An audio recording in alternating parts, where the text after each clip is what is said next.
안녕하십니까. 수행법인 에스크로 대표 정혜태입니다. 베트남 증권법 개정에 대해서 이야기를 하고 있습니다. 먹튀 방지를 위해서 베트남 증권법이 개정이 됐다라는 것이죠. 저번까지 이야기를 한 거는 상장 요건을 까다롭게, 그죠? 자본금 규모를 높여버렸다든지, 높여봐야 사실은 우리 수준에서 보면 좀 우스운 수준입니다. 예전에는 한 우리나라 돈으로 한 5억 정도 이상이 돼야지 순자본금, 우리나라 상장 기준에 비하면 엄청나게 우스운 수준이죠. 아직까지 베트남이 그렇게 부자 나라는 아니기 때문에 그렇다라는 얘기를 했고요. 그런 얘기를 해요.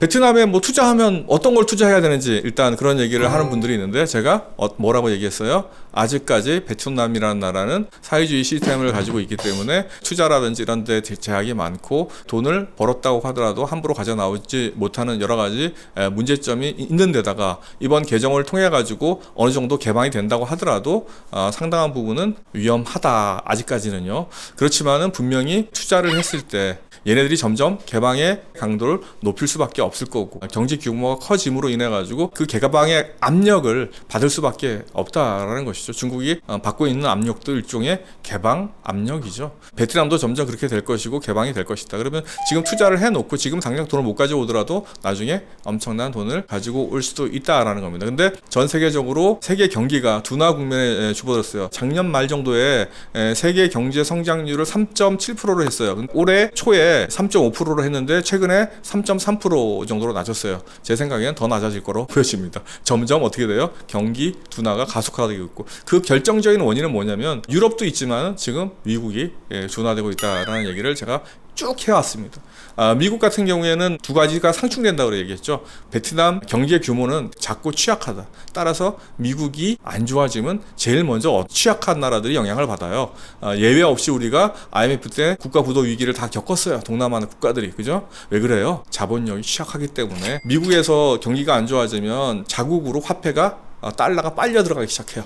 그러면 자본력이 시작한 동남아부터 망가지기 시작해요. 그래서 베트남은 아직은 위험하다. 그렇지만 관찰해라 라는 것이죠. 그 상황이 돼서 베트남 기업 가치가 폭락했을 때 우리는 쓱 들어가서 어떻게 한다? 투자를 한다. 그리고 베트남이 성장과 더불어서 엄청나게 기업 가치가 높아졌을 때 우리는 쓱 팔아가지고 수익을 실현한다. 그 시나리오가 대단히 유용하기 때문에 어떻게 해라? 베트남을 잘 관찰해라. 그리고 걔네들이 법을 어떻게 바꾸는지도 한번 잘 생각해봐라. 이런 얘기입니다. 그러면 지금 상황에서 만약에 베트남에 지금 당장 투자하라는 얘기 아니에요? 어떻게 하라는 얘기예요? 베트남 한번 가라앉았을 때 투자하라는 얘기입니다. 근데 지금 상황에서 만약에 베트남에 투자를 한다면 어떤 곳에 투자를 해야 될까요? 제가 저번에 한번 이야기를 한 적이 있죠. 우리나라를 예를 한번 들어볼게요. 삼성전자하고 삼성화재가 있어요. 30년 전 상황에서요, 우리는 어디를 투자해야 돼요? 삼성전자는 물론 30년 전에 비해서 거의 300배가 올랐지만, 그죠? 삼성화재에 투자하는 게 훨씬 확률적으로 높아요. 왜 그래요? 경제가 성장하게 되면 화재, 각종 외국인 기업들이 들어오게 됨으로 인해 가지고 보험회사가, 특히 화재보험회사가 비약적으로 발전하게 됩니다. 그러면 어떻게 돼요?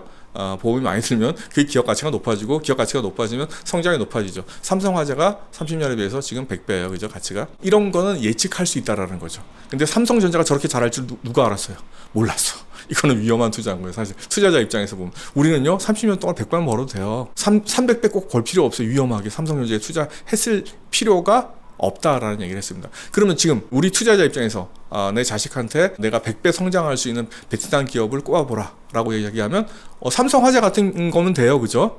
베트남에 삼성화재 같은 기업이 있어요. 그런 보험사가 있다고요. 그런 금융기관이 있어요. 지금 제가 알기로는 베트남의 그 은행 중에서 기업의 이름을 언급한 게 나옵니다. 국책은행이나 어때요? 베트남 화재보험회사를 먼저 저는 추천해 드립니다.